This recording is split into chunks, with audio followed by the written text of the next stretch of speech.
I'm Andrea Doyle, owner of Doyle Solutions.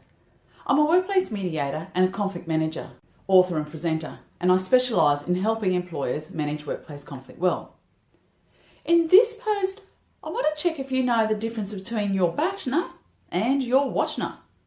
And if you're about to go into a negotiation anytime soon, stay tuned because you need to know. Knowing your BATNA and WATNA will help you leave the negotiation feeling satisfied with the outcome, or if you don't know them, you may feel angry, disappointed and upset with the outcome. So first of all, what is your BATNA? BATNA stands for Best Alternative to a Negotiated Agreement. And WATNA is the opposite, so it is the worst alternative to the negotiated agreement. Now, for a BATNA, what it's asking you to think about is, if you walk away from this negotiation, what is your best alternative? Sometimes you won't have one. Other times you'll have plenty. And then you need to think the same thing about your worst alternative. If you walk away from the table of negotiation now, what's the worst alternative that you have available? Let's put BATNAs and WATNAs into an example and see how they can work. So we have Celia. She is wanting to buy Paul's business. Celia has $250,000 to spend. Paul, $310,000 is the sale price he's asking for. But looking at that on the surface, it doesn't look like anything can happen. But let's check to see what BATNAs and WATNAs can do to help this negotiation. From Paul's perspective, if we look at his BATNA, his best alternative.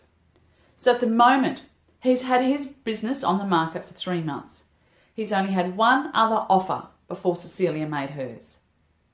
Now initially, he thought he had 6 months to sell, but he's wanting to now leave because he's becoming the full-time carer for his ailing mother.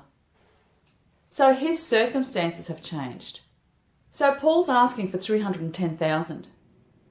And Celia has stated that she's only got $250,000 to spend.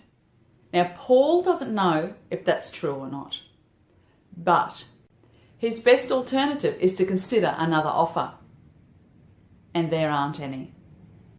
Paul understands he cannot rely on another offer coming through, considering this is only the second one he's had in 3 months, and his time frame has shortened as well. This weakens his position in the negotiation, but remember, Cecilia doesn't know that. Now, if Paul is to consider his WATNA, what's his worst alternative? That if he walks away from Cecilia's offer, what could happen? Well, he may not get his $310,000, or it may not come for 6 months. But Paul needs the money as he moves. Paul also needs to consider what Cecilia's BATNA and WATNA may be. Now, he knows that Cecilia is also looking at buying Joe's business. Joe's business is less expensive, but it does not have the processes and systems in place that Paul's does, nor does it have the broad base of customers that Paul's business does. But Paul needs to keep in mind that if Cecilia really is only able to spend $250,000, she may then decide to go and buy Joe's business and build it up. At the moment, Cecilia has other options, and at the moment, Paul doesn't. Now, remember, BATNA, your best alternative to walking away from this negotiation, and WATNA, what's your worst alternative to walking away from this negotiation. You need to know yours, so you are aware of what price you are looking for or what exchange you are seeking. It's also important you know the other person's BATNA and WATNA. Well, in fact, you won't know them, but you need to consider them because you won't know everything about the other person's circumstances, as they won't know everything about your circumstances.